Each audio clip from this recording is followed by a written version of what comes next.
Well, hello there, and welcome to another episode of the South African Cricket Podcast, the SA Cricket Pod. My name is Mpho and Tim. I've got Tim Delace here with me. All we do is talk about South African cricket.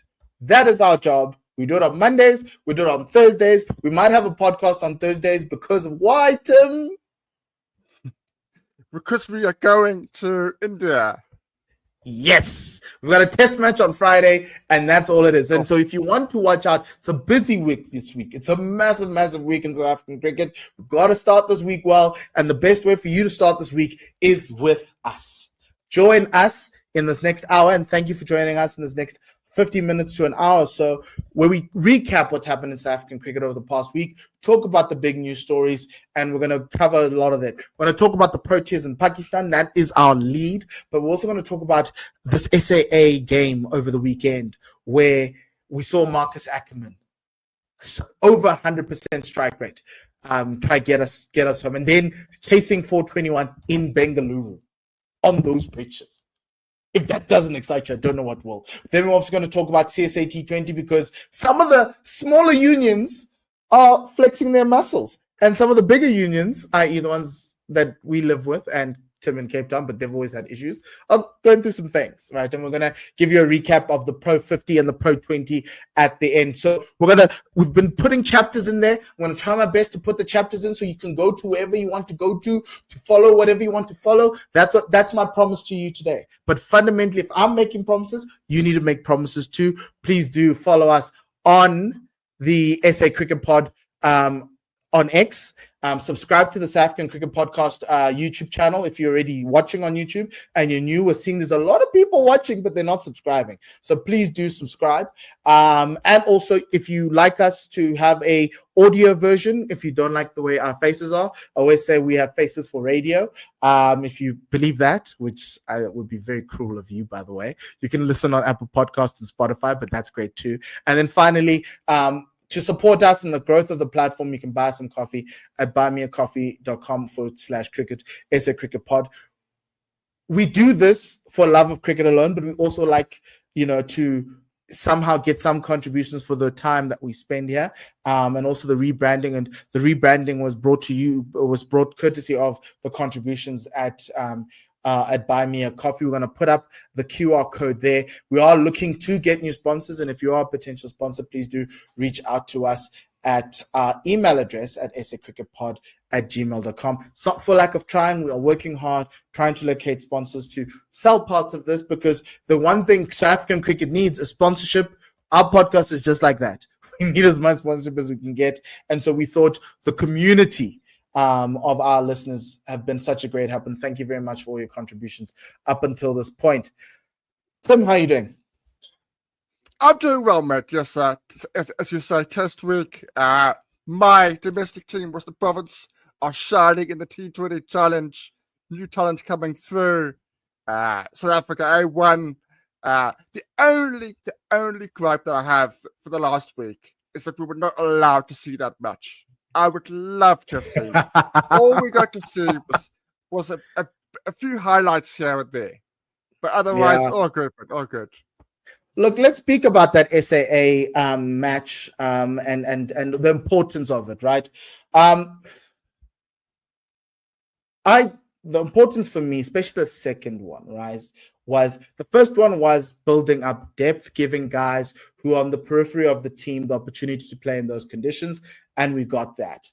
This one was effectively an audition, or not necessarily an audition, but somewhat of for the guys who are looking for spots in that middle order, because it's going to be rejigged and everything else. The guys who are backups, like Zubair Hamza, because David Beddingham's not there. Marcus Ackerman, I think he should be told to stay in India, because we saw something. And I'm going to start there. Marcus Ackerman, please come to the front of the congregation. Wow. That innings, in that first innings, was a confirmation that you, sir, deserve that Proteas cap. I don't know when it's going to come, but it might be soon. I'm asking Shukri to keep you on, but I know he already has 15 guys. but that 130 of 116 balls, when wickets are falling around you, was a masterclass in playing spin, in playing in tough conditions, and the pressure. If we want to know who is internationally ready, it is that Dolphins captain, the SAA captain, Marcus Ackerman. We can't be keeping him in SAA for too long, gentlemen. We cannot, Tim.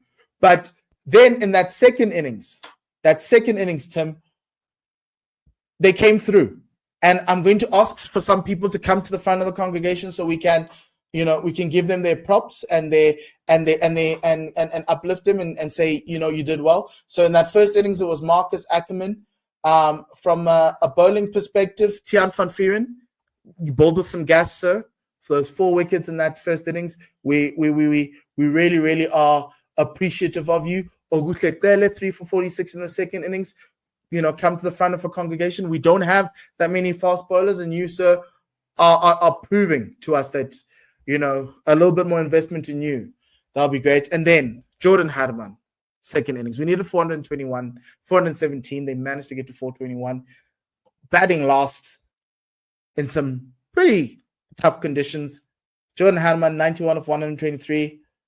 Lesego Senokwane, Snakes, as we call you, 77 of 174 was tough going, but you did well. Zubair Hamza, the man who got in at the expense of David Bellingham, 77 of 88. Good to see that you're back, Zubair. And it's nice to see that you are being backed by Shukri. And then this one on top of that, Temba Bavuma is coming back from injury. Wanted to see if everything was all right and fitness-wise. Proving again with a half century, because that's what Temba does. Temba's the half century merchant. And then Connor Esterhuizen getting an opportunity as a wicketkeeper. One to look forward for the future. 52 of 54. Top and middle order came through, Tim.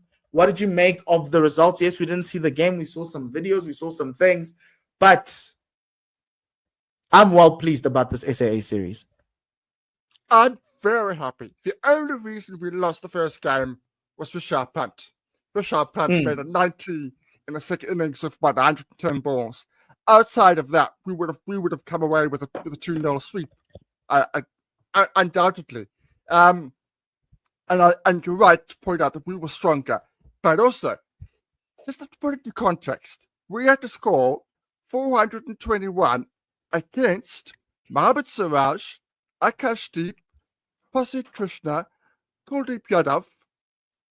That's India's bowling. Those are Indian bowlers. Those are Indian test bowlers.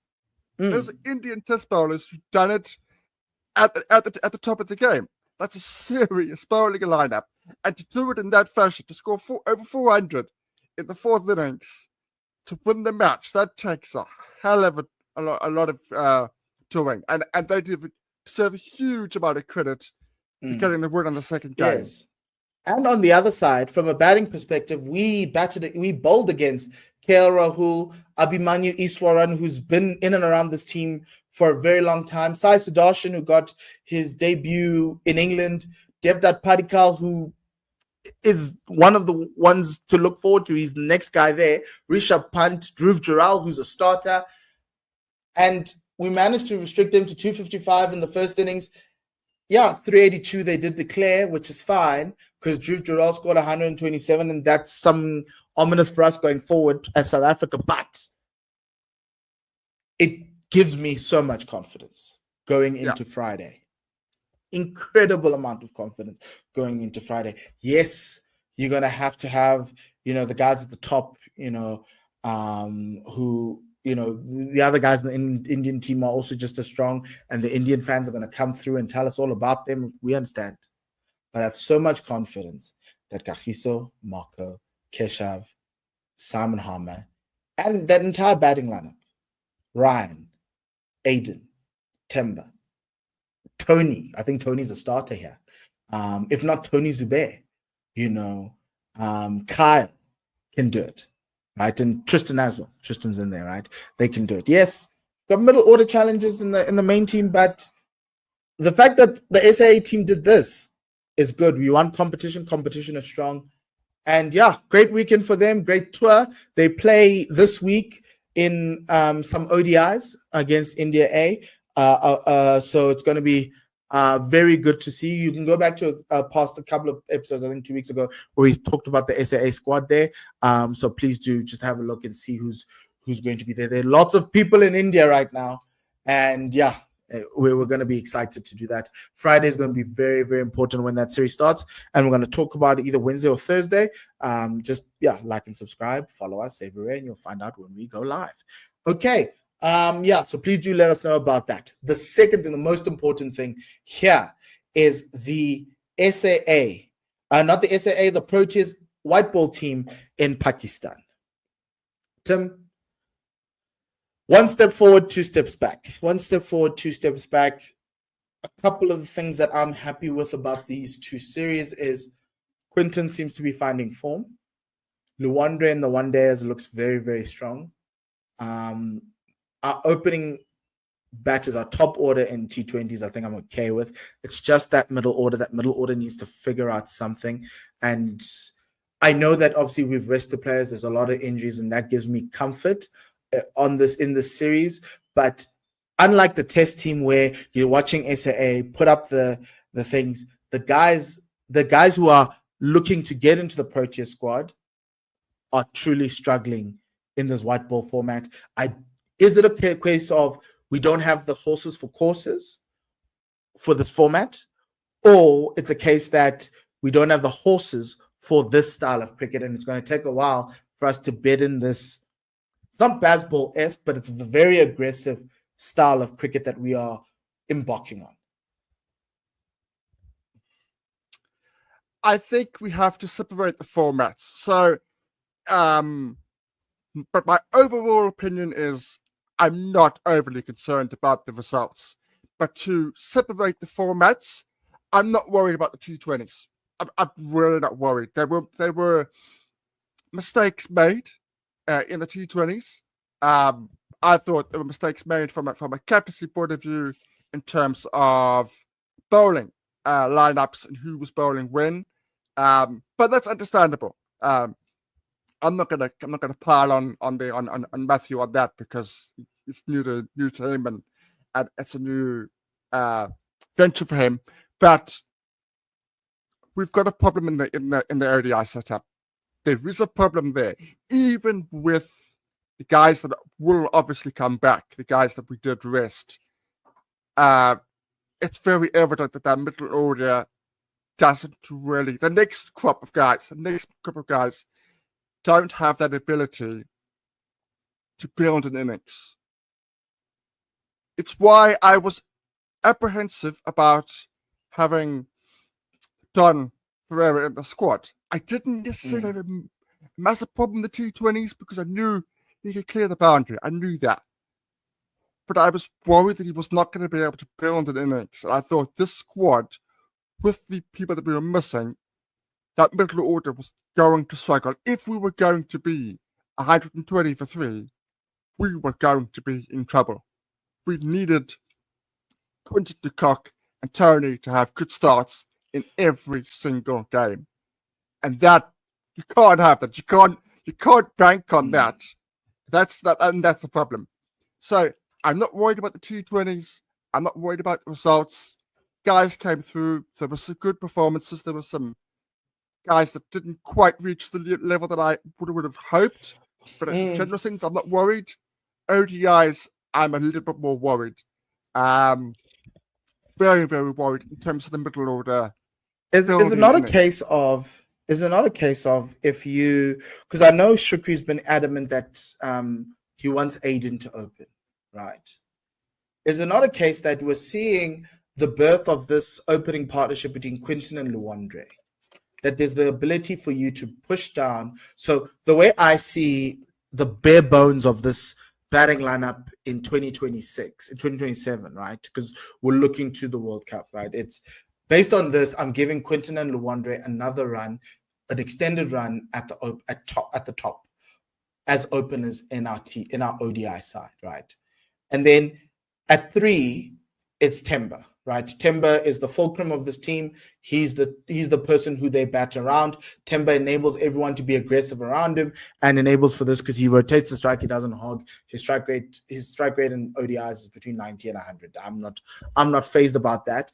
And then you bring in Aiden at 4, right?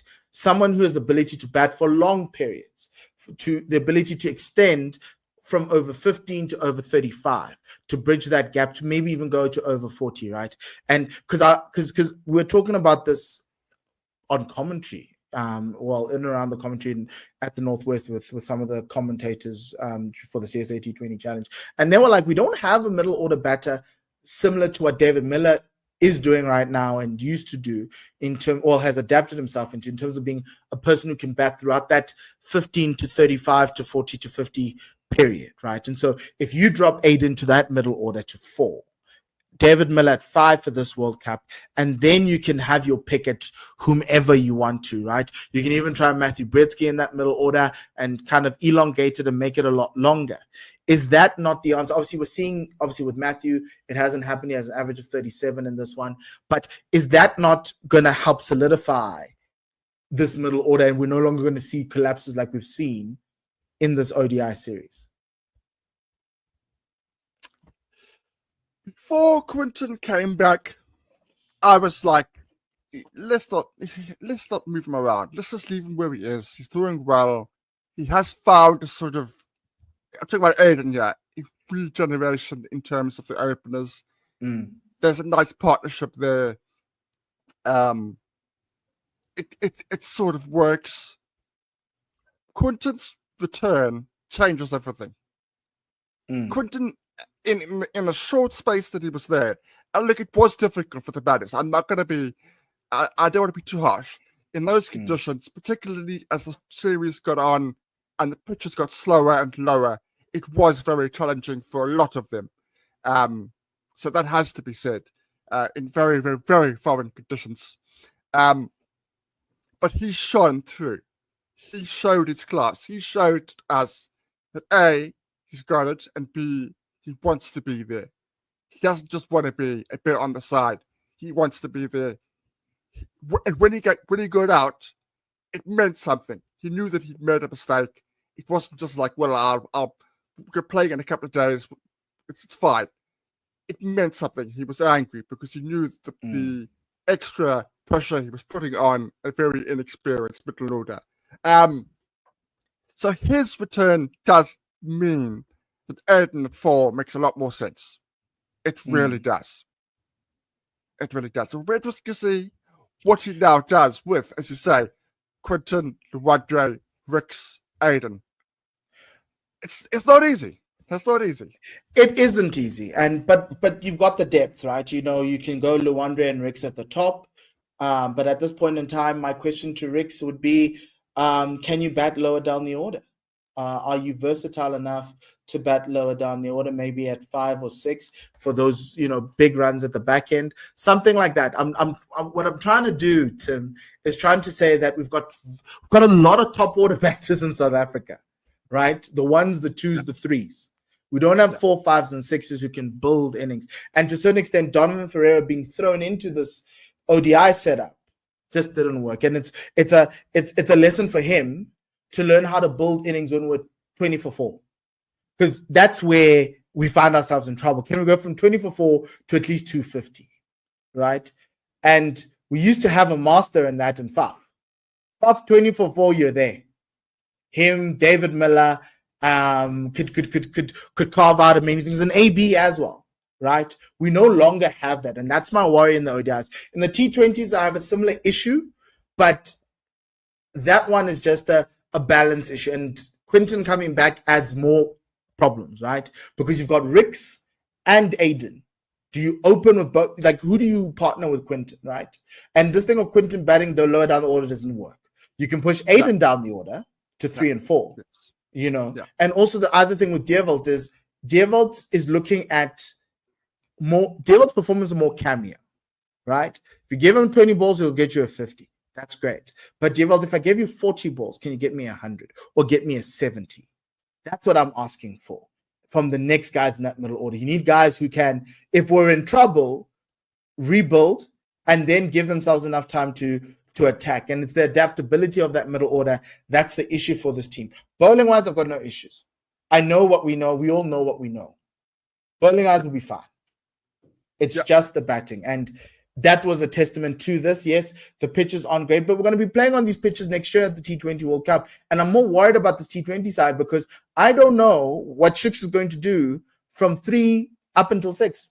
Okay, we do know that Miller's there at 5, right? If Klaasen was there, he's that type of batter we wanted. The one who can take you out of trouble, that insurance blanket. But we've got Deervalt there. We need him to bat with a more versatility. We love his explosiveness. But on these pitches, we're going to need that, and we're going to need it consistently. And then we need something there. And I know guys are looking at Rassie, thinking Rassie's going to come back or hoping he does. And what we're seeing in this CSA T20, we're going to talk about it a little bit soon, is that there's a certain man who plays for Hungary. And I don't know if he has a SA20 contract. But I know that Hungary's no team. Yes, he's a little bit old and we're looking for youngsters. But what I saw this weekend, I can't unsee. But anyway, Tim, any final words on this tour? It wasn't great from a white ball perspective. There's a lot of questions to be answered. But from my perspective, I trust Coach Shukri. We're just seeing the early parts of this process, and I think he's trying to tick people off. And the thing for us is that the big issue for him is Stubbs' decline. Because if Tristan Stubbs was who we thought he was and kept on growing, it's not linear, it's up and down. This would have kind of papered over the cracks because Tristan should be the heir apparent in that middle order, the person we bat around across all 3 formats, the person who we trust at 4 and 5 to do this, right? And so the great thing is there's options. It's just trying to find where these options play well. And I'm happy that Aiden's not going to be opening in T20s. That I can tell you for free. And he's going to be batting either 3 or 4. I'm happy if he bats at 3. But happy that we've got Quinton has given us, like in the ODIs, the ability to shift that batting order down and try and fit more, guys who can, take a little bit of time, but they can push up their strike rates when they need to in T20. So we're there and thereabouts. Yeah. As I said, I'm not overly worried. When the top guys, the A-listers return, we'll be fine. I believe in Shukri. I believe in the direction. It's teething problems. It's not major. It's teething problems. But a couple of shout-outs. People need to come to the front of the congregation. In the ODI series, Quinton de Kock at 123, my man. That was reminding us of who you were. Average of 119. I hope the naysayers can shut up now. Luandre come to the front of the congregation, that 47 average. The opening partnerships for me were very important.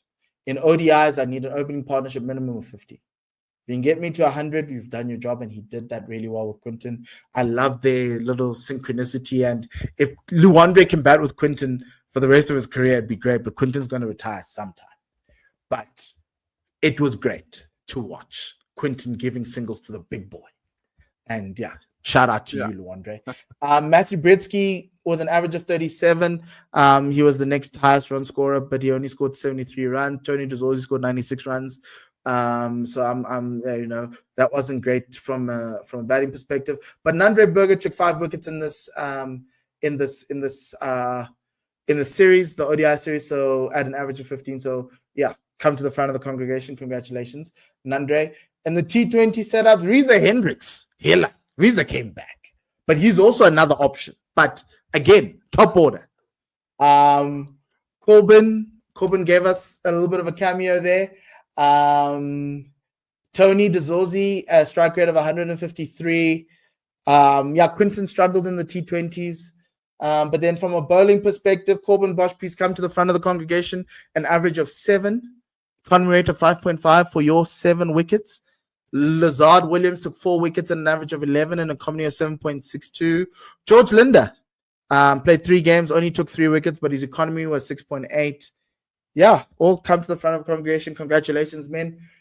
Yeah, it's one of those situations where you'll take the film, take what you want out of the film, and let it go. Forget about the series.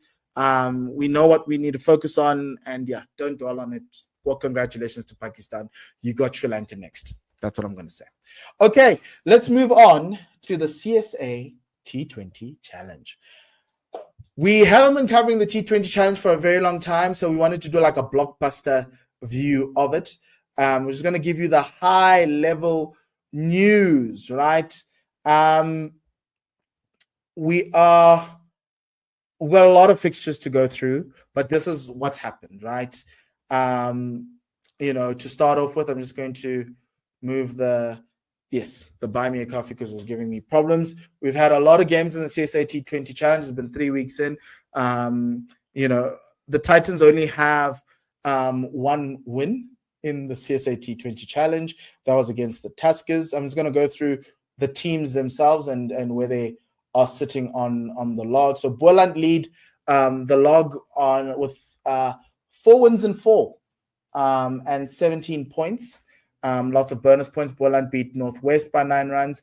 The Dragons by 9 runs. They beat the Lions last week by 8 runs. It was a tight match there. 138 plays 130. They also beat Western Province. And then this weekend, they also beat the Titans as well on Friday. And that kind of gave them a nice little situation at the top where they've gone 4 and 4.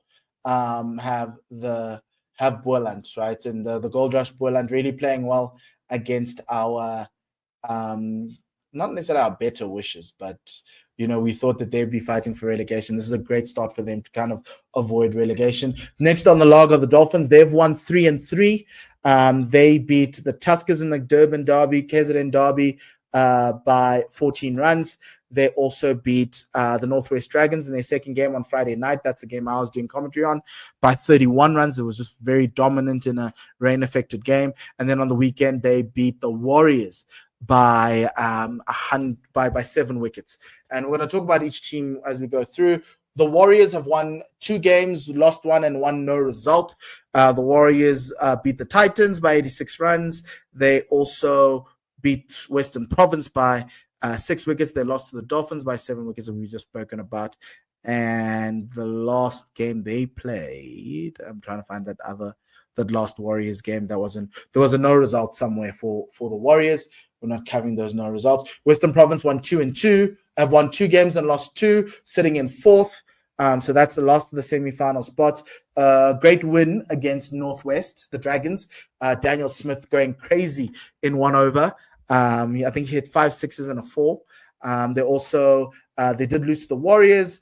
They lost to Boland, the Gold Rush Boland, but they beat the Titans, having scored 225 this weekend by 84 runs. And then we're going to go down to the teams that are really struggling. The bottom half of the table, it's the Tuskers, the Mutiram Tuskers. They've only won 1 game, and that game was this weekend against the Lions. They beat the Lions by 2 runs at the Wanderers. The Lions really struggling to chase this year. The Titans also have 1 win, and that was against the Tuskers in the first game of the CSA T20 Challenge.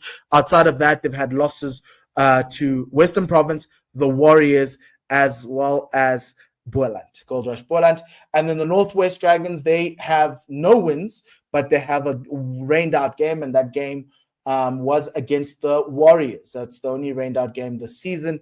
And so outside of that, they've had 2 losses, and those 3 losses, and those 3 losses were to the Dolphins, Western Province, as well as, when is it Northwest? It's Dolphins, Western Province, and Boland, Gold Rush Boland. Gold Rush Boland is just taking everyone out. And then finally, at the bottom of the log, are they not the defending champs of the CSA T20? I think they are. The Lions, sitting at the bottom, having played 2 games and lost both. They lost to the Tuskers as well as the Gold Rush Boland. So lots of cricket to be played. It is a 1-round tournament, so it's ending at the end of the month. So some teams like the Lions still have 5 games to go. Other teams still have 3, and so it's going to be a fight to the finish to get to this. I think if you get 4 wins in this tournament, you will make the semi-final. So it's going to be interesting to that. Let's look at the log for the Division 1. You can see Boland on, it's not 18 points, Tim, it's 17 points. And the Dolphins on 14 points. Are you sure about that? Because I only say that because I went to the Cricket South Africa page for this. I went to three different places. So Cricinfo and you need to have a discussion. We're going to take the CSA thing, so this is correct. Boland is 18 points on 4 wins and no losses. Dolphins on 13 points on 3 wins and 0 losses. The Warriors on 12, Western Province on 9, Tuskers and Titans on 4, the Dragons on 2, the Lions on 0. Now, Tim, let's talk about some of the things. We're seeing the Boland is on top unbeaten. When we looked at their squad, we kind of felt that they weren't necessarily equipped for this format. What's changed? I think what is huge change, and I actually spoke about this when I was in one of the Province 4-day games, and somebody said to me, there's a real good feeling good factor about Boland at the moment. The company there is good. They love playing for each other. It's a good feeling. There's a real camaraderie. They've got youth. We know we've spoken about them in the bowling. It's a problem in the bowling, but at the batting, they've got youth now. They've got youngsters that are coming through in their system that are doing the business. We talk about them, and they're playing with a sort of freedom. I think particularly they're playing with a real sense of freedom at the moment, and it's freeing them up. I think they play a nice brand of cricket. I think this is what Justin Armstrong has always wanted to do. He was finding it difficult because he didn't quite have enough players to do it. He was having to go back to guys that have been doing it for a long time, but are at the wrong end of their careers. Now he's got people like Rulofsson and Kaplan and Leon Borta, Keith Dudgeon. They're all of under sort of 29. They're young, experienced, but with a bright future. I think he's doing good stuff. And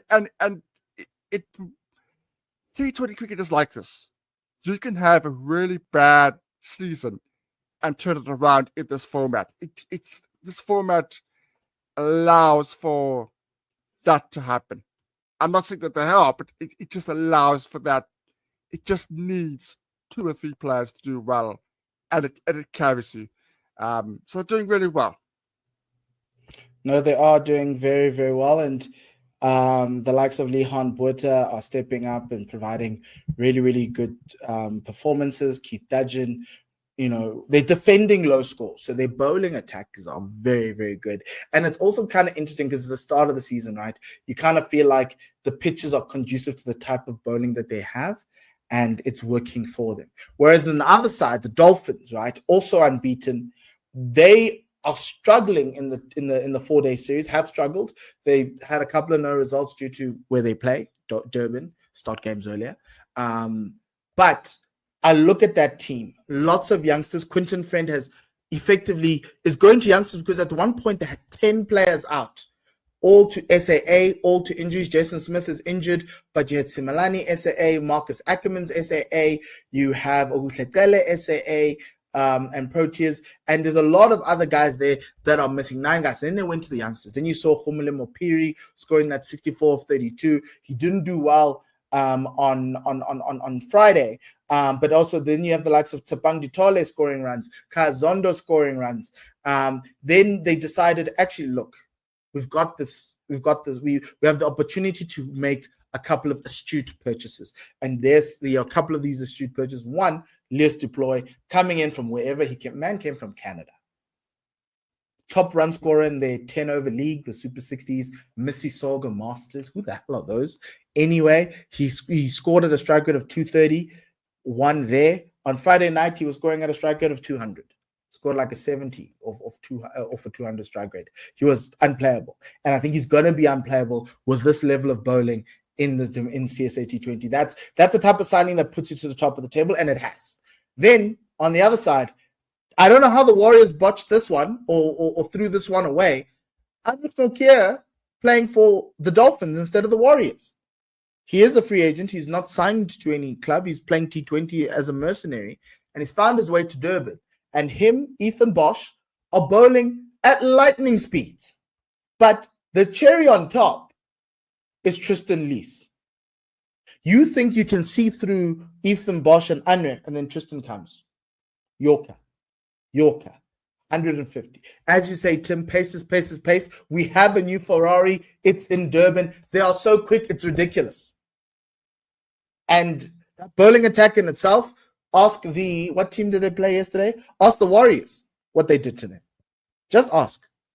Because it wasn't pretty. But I think those guys, the Dolphins, let me get you their fixtures. They play the Gold Rush Boerland on Friday night at 5 p.m. in Mpho. If it's not on SuperSport, it's on the CSA YouTube channel. You have to watch that game. That game is going to be gangbusters. But Tim, the Dolphins look all the money. Yes, their top order is weird. Middle order is young. But as you say, you just need one or two guys to score runs. And for them, it's Kaya Zondo. And then one of the youngsters will come up. Les Duploy is also going to be there. And then from a bowling perspective, they can defend whatever they put up. And you saw that. 94. All out. That's what it was. And Now look, those signings were excellent. There's no getting away about it. That's astute signing. As you rightly put out, astute signing. They mean business, the Dolphins. Absolutely. They mean business. And the boys, and both of them are playing as if they mean it. They're not just playing because they've got to keep playing. They're playing because they want to do well, which is great. Great to see. Yeah. And then if you look at the other teams, obviously, the Dragons are opposite to what they normally were. They were used to be good in this format, and now they don't have a fast bowler. They don't have a fast bowler like a Gideon Peters. Miguel Petores is injured, so that's another situation for them. Batting-wise, Yanama Malan's there, and Ruben Hanuman's going to come back, so that's a good thing. Vian Libber's looking very good. It's just piecing that together. The batting is fine. It's just the bowling. I think they just conceding too many runs from after. Yeah, like it's the bowling attack looks a little light to me. Western Province in itself, it's just youngsters. They're very young. And so it's just a question of where they're going to be. But they're beating the teams they need to beat. And they're surprising us. The game against the Titans was a surprise. The game against Northwest was like, oh, okay, they've arrived. Daniel Smith is doing very well. And really happy with that, Tim. A little word on Western Province? I'm loving it, dude. I obviously was very, very critical in our pre-domestic chat, but about Province's chances. This SAA series has given the coach, an eyes on new talent that is coming through. And Oliver Whitehead, Joshua Bird, I'm so delighted for Joshua Bird. I've been watching Joshua Bird for 3 years in club cricket. I knew he had it. I knew he was good enough. It was just a matter of, can he get ahead of George Linder and Carl Simmons? Can he get a game ahead of them? Just a couple of games and show his talent. What was so important for me was the last game, he was on television. He wasn't on the CSA YouTube channel. He was on television. And the SuperSport commentator said, this is the sort of cricketer we want. Leg spinners that can turn the ball. We want leg spinners who are wicket takers. And that is what he is. He is a wicket taker.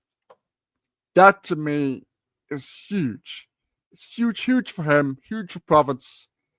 They are unearthing. Valentin Katime is starting to score some runs across formats now. the backup is getting a little bit thicker. It's getting a little bit more rounded, which is great to see. It's great to see. I'm very, very happy that the youngsters are getting their chances. Ray Daniels, fast bowler, also been watching him the last couple of years. Really good talent, really, really quick. So I'm just glad that the youngsters are getting exposure, getting game time, and they're actually coming through.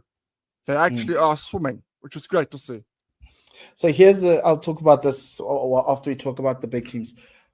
The Lions and the Titans have differing fortunes, right? Obviously, this SAA series to India has gutted all the experienced players, and the Pakistan series as well. So they'll be coming back soon, but the Titans and the Lions are in different fortunes. Titans are in must-win mode now. They have 3 games left. They need to win the final 3 to give them a chance of making it to the semi-final. The Lions, 5 games left. If they win 4 of the 5, they get in.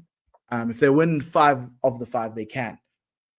I'm not worried about the Lions. Those losses are surprising, but it kind of tells you about the depth and the youngsters. And what this tournament is kind of letting us know is who of the South African pool of youngsters is really, really good.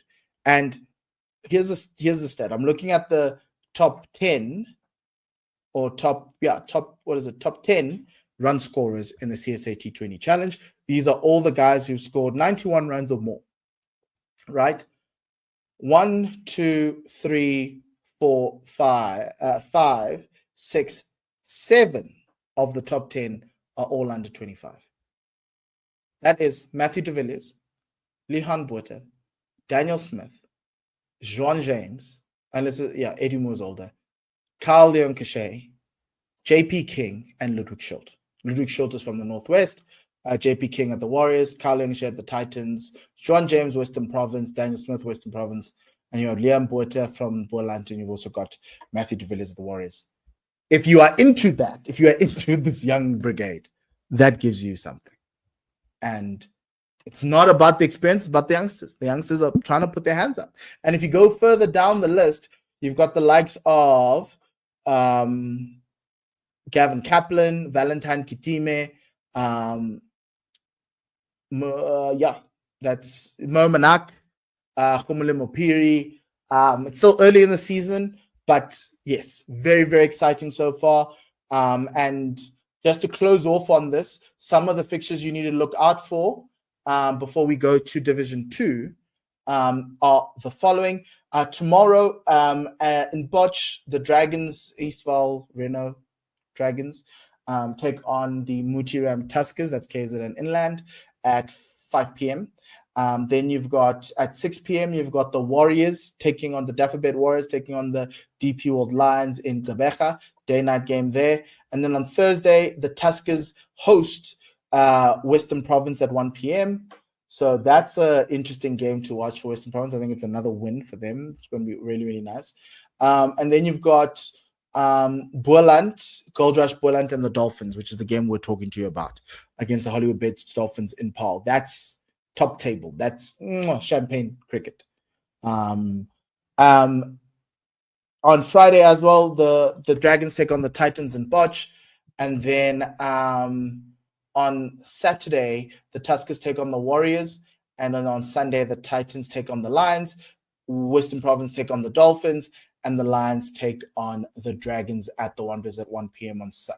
That's Wednesday. So Warriors take on the Dolphins, the Titans takes on the Lions on Sunday. It's an interesting bottom of the table clash, and the Tuskers take on the Warriors. So lots of game in and around of the CSA T20 Challenge. Please do have a look at that.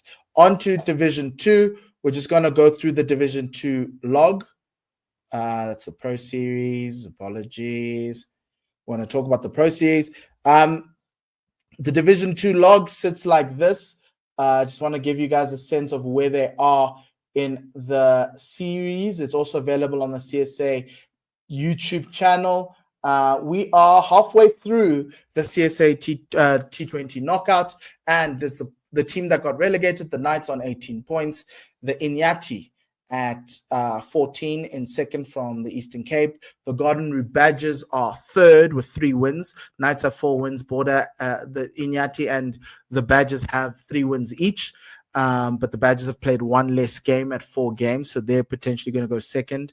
You've got then the Mpumalanga Rhinos in 4th, and you've also got Limpopo Impalas in 5th, with 6 points each, and then Northern Cape Heat with 4 points, but no wins there. In Mpumalanga and Limpopo have 1 win each. Northern Cape and the Easterns don't have a win. Easterns on 2 points because of a no result. Having a look at the top wicket takers, top 3, you've got Alindile Mhletshwa of the Inyati with 9 wickets, Liam Alder of the Badgers with 8 wickets, Ross Boast, Matthew Boast's younger brother, with 7 wickets. The top 3 run scorers, Riley Rousseau, he has an average of 180, but he's got 180 runs in 2 innings. Cole Abrams of the Knights as well with 160. Zakir Kathrada of Mpumalanga on 154. Riley Rousseau's strike rate is 220, 219.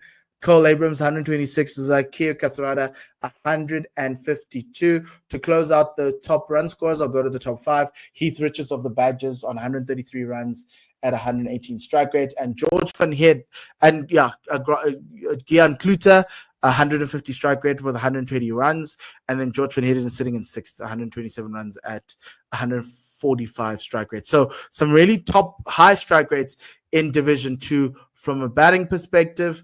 And then lastly, from a bowling perspective, Tim, before I ask you what you've enjoyed from Division 2, some Mhletshwa on 9 wickets for the Inyati, Lem Alder on 8 wickets for the Badgers, Boast with 7 wickets for the Knights, Totana of the Inyati with 7 wickets as well, Dane Pete and Sisanda Magala of the Knights, with Ben van Rensburg of Northern Cape and Joe van Dijk of the Knights, all on 6 wickets each. Tim, it sounds to me like it's the experience of the Knights this side that's pulling through, and then it's just a question of who's going to meet them in the final of the CSA T20 Knockout Challenge. Yeah, the Knights are on a steam train. They're on a steam train across formats. They are just running away with it. Absolutely running away with it. You're right, in a one-off game, anything could happen.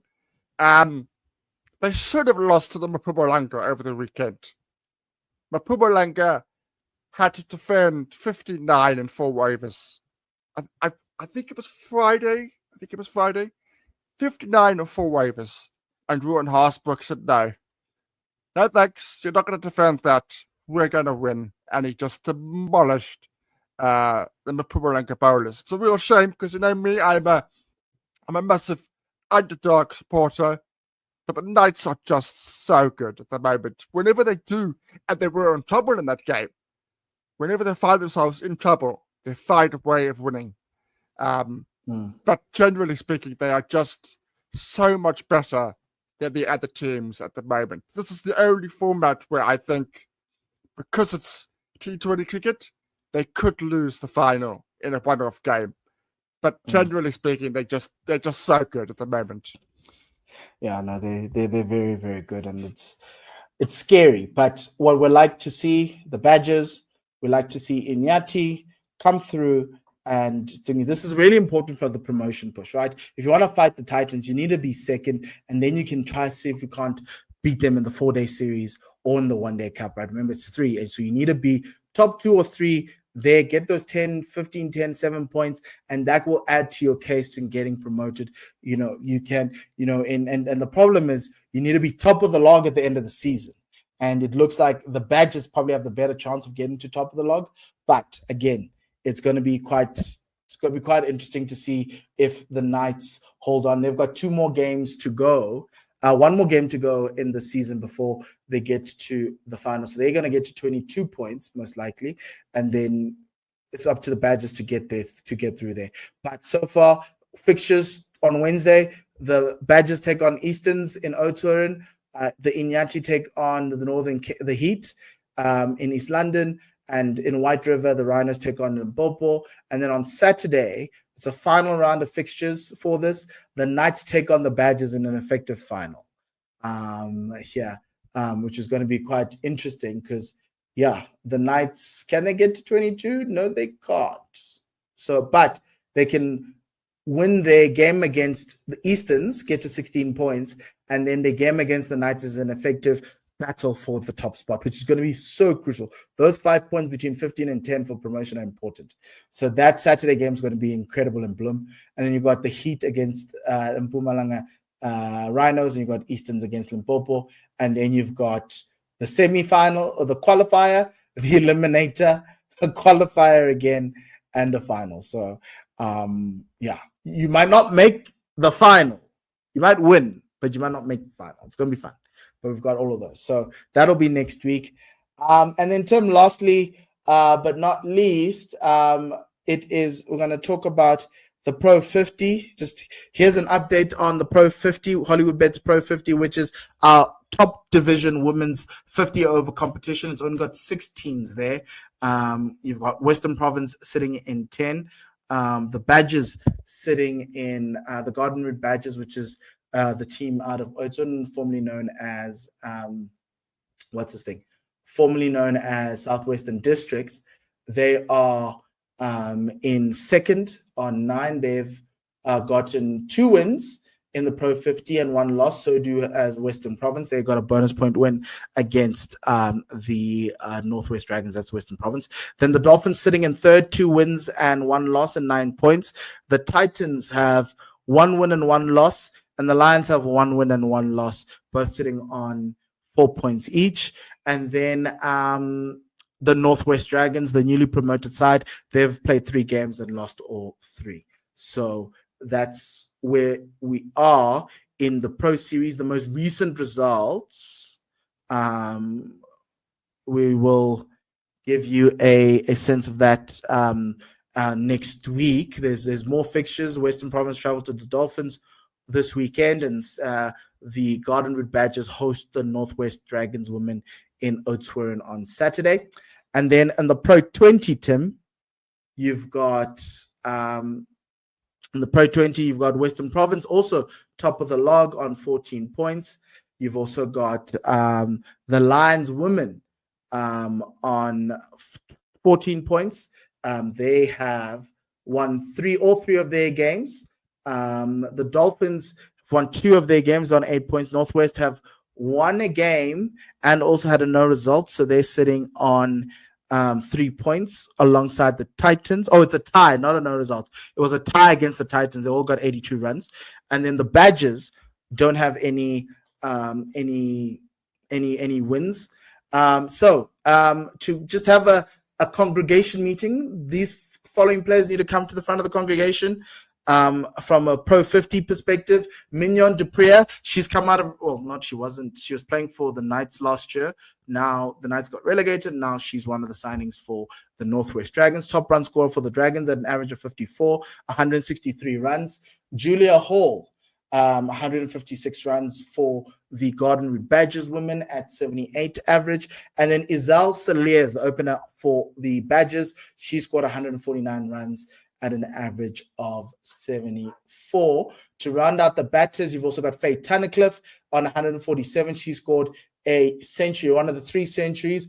Julia Hall has a century. I have 105 not out. She has 147 runs at an average of 49. Laura Goodall, 137 runs, former Protea, you remember her, at an average of 68. She only played 2 games. And Danae van Niekerk, for those who are watching, she's currently 6. She's only played 2 games. And she scores 133 runs, an average of 66. So well done, everyone. And you can come to the front of the congregation. From a bowling perspective, to cover that, you've got Kayla Reiniger. Remember her? She's the SA Under-19 captain. Bowls a little bit of off-spin. Also can bat a bit. 6 wickets for the Western Province women. Luyanda Nzuza also played for SA Under-19. Came from the Knights last year. Now plays for the Titans. She's also an off-spin bowler. 6 wickets for her. Nicoline Jans van Rensburg for the Garden Route Badgers. She also got 6 wickets, so well done to them. Seshni Naidu, remember her? She's the leg spinner. Also in the Protea setup. She's also gotten 6 wickets for the Dolphins women. Michaela Andrews, she used to be at the Garden Route Badgers. Now she's at the Dolphins. She's got 5 wickets. And then Raisibe Ntozake, also a former Protea, 5 wickets. The other people on 5, there's a lot of people on 5 wickets. Leah Jones, Janae Winster, Katleho Sitlodi of the Northwest, Dalmarie Tucker, remember her, former Protea, and also Ntabi Singh Nini, captain of the Northwest Dragons in the Pro 50. So congratulations, ladies. And then, Tim, one last thing is the run scorers for the Pro 20. The Pro 20 is simple. It's Faye Show and Faye Show alone. Faye has scored 223 runs at an average of 111 and a strike rate of 154. The next best is Mignon Dupré, 107 at a strike rate of 121. Isal Saliers of the Badgers, 99 with a strike rate of 103. Luyanda Nzuza, remember her? She was an S under 19. She's also coming in with the bat, 72 at a strike rate of 105. And it is Nadine Moodley of the Garden Route Badgers. She's in 5th at 74 at a strike rate of 97.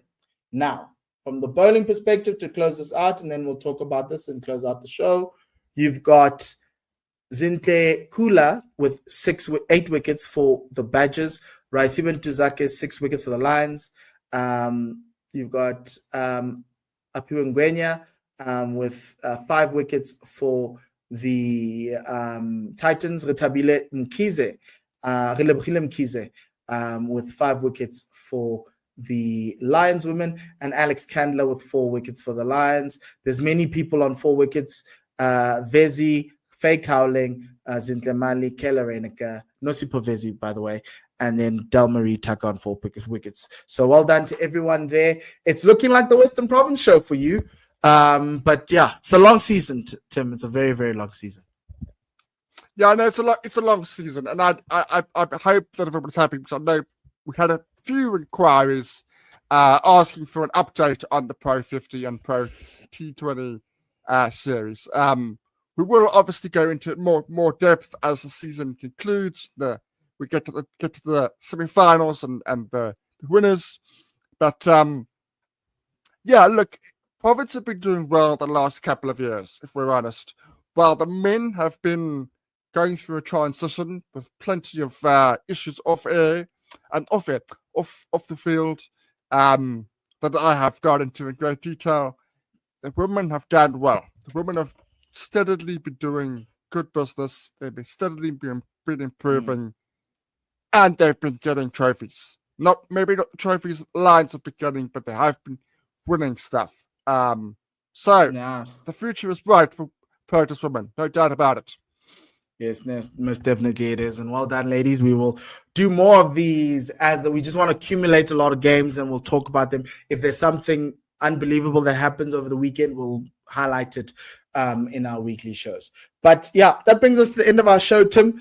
We'll be back later in the week talking the Proteas men in India, that series that's going to define how this next World Test Championship is going to look for everyone around the world. If South Africa come out with a draw or a win, they might as well pencil us in at Lords. But we'll talk about that on Thursday or Wednesday. But most importantly, like and subscribe on X. Follow us on YouTube. Also, follow us on Apple Podcasts and Spotify. And most likely, please do buy us a coffee at buymeacoffee.com/SA Cricket Pod. From outside of that, well done, everyone. And yeah, enjoy all the cricket that's going to happen this week. It's from myself and Tim. It's goodbye and lesale kakahiso.